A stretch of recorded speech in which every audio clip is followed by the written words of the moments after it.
Si vous êtes nouveau sur la chaîne, n'oubliez pas de vous abonner et d'activer la cloche de notification. On commence. Depuis sa défaite humiliante contre Jon Jones, Ciryl Gane n'est pas forcément le combattant le plus apprécié à l'UFC. Il vient d'en avoir une nouvelle preuve, puisqu'il a été plongé dans une polémique par des fans qui le soupçonnent d'être privilégié par Dana White.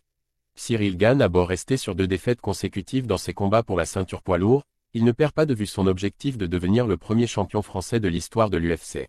C'est d'ailleurs pour cette raison qu'il refuse de nombreux combats et se concentre sur la crème de la crème.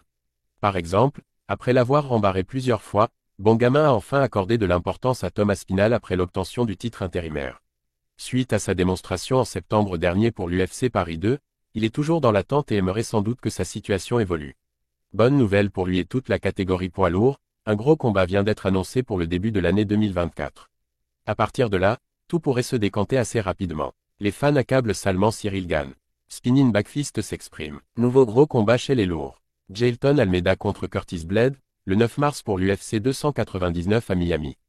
D'après de nombreux spécialistes, le Brésilien Jailton Almeida était une étape obligatoire pour Ciryl Gane dans sa quête du titre poids lourd.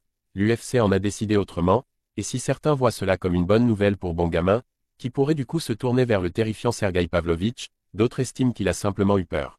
Jacob s'exprime. Ciryl Gane est tellement protégé par l'UFC. Conor McFreeza s'exprime. On dirait que le Français a encore esquivé. Blanco s'exprime. Gane a vraiment esquivé Almeida. Les fans ne comprennent pas vraiment pourquoi Ciryl Gane a été protégé par l'UFC sur ce coup.